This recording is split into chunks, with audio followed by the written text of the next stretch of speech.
Hello guys and dolls, this is going to be a highly controversial video. So if you watch my mini-sodes just to get a laugh or to tide you over for the workday, this is not that video. Go to my channel and, scroll down and find a video that you want to see, because this video is not going to get a laugh. Now, before I jump in headfirst and risk losing half of my subscribers, let me preface this with two things. One is these are my thoughts, and my thoughts alone, solely based on my research. Two is Manny Pacquiao is the man who brought me to the sport, therefore I will always have much love and respect for the man regardless of what happens or what I say right now. Alright, so just about on every episode, even when the episode is non-Manny related, I am asked about Manny's alleged steroid usage. My thoughts on this are pretty conflicting because there's Manny the man and then there's Manny the fighter. Manny the man impresses all. Dignity, loyal, honor, everything that a man should, in my eyes, possess.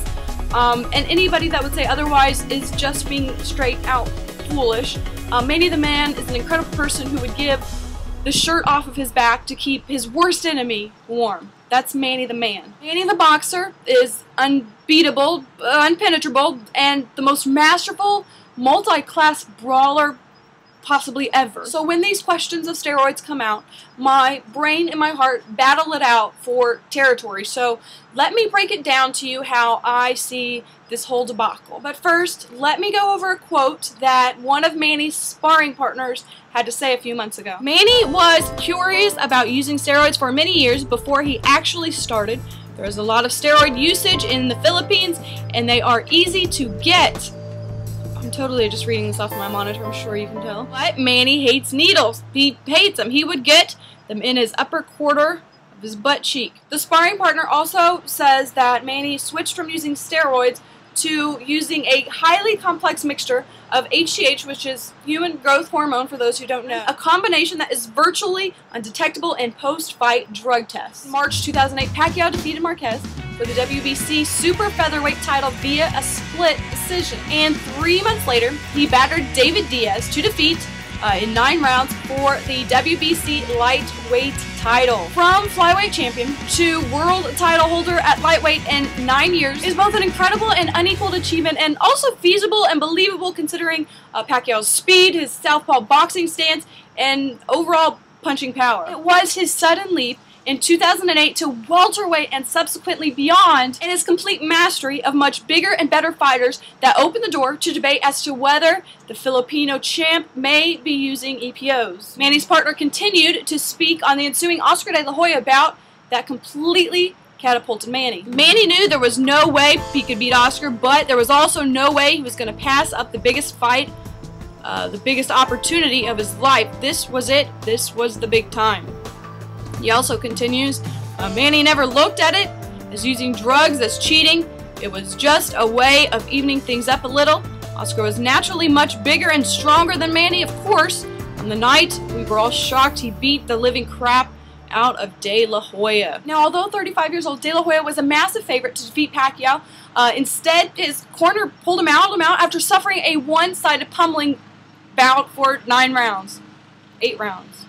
And we all know what happened after this fight. Manny was unstoppable, completely. Manny was always, after that fight, on a different level. And shit, he wasn't going back. So who was the man that spooked Manny into the far less detectable HGH and insulin? Yep, Floyd Mayweather, or so says the trainer. Sparring partner. That whole thing with the pre-fight blood test during the negotiations for a Pacquiao versus Mayweather fight last year was because Manny and his team knew they needed 1 month prior to the fight to guarantee 100% that they would be clean in all tests. Now, the sparring partner fell out of the Pacquiao camp after the Cotto bout, but he still vows his former boss no ill will, or so he says. I'll also be linking to several articles in the description box where you can read and research his sparring partner's actual account and quote. So say this was all one big lie. It's possible, right? After all, falling out, bad blood, it's possible. But what if he's telling the truth? Then what? Now, you all know I'm not a Pactard. I'm not a Flamo. Hell, I'm not a Contard. You guys see my videos. I always say it like it is, at the risk of sounding like a complete cunt. That is how I do things. Because in the end, I will never say something to impress a group of people, to advance myself in any shape or form. That is just not who I am. I think you guys get that by now. So in conclusion, to answer your question, yes, I believe Manny Pacquiao has used steroids, but not solely based on this sparring partner's thoughts and quotes and this whole campaign he has going. No, not on that. I merely am using this because it's fairly recent and very interesting. This last year, I've spent dozens of hours researching this topic and just too many things, man. So again, to answer your question, yes, I believe Manny has taken steroids. Is he on it now? I don't think so. I haven't thought so actually for about a year since I started researching it. You all saw my Floyd video, and I'm sure you thought at that moment I was a pack tart after that. No, I'm not.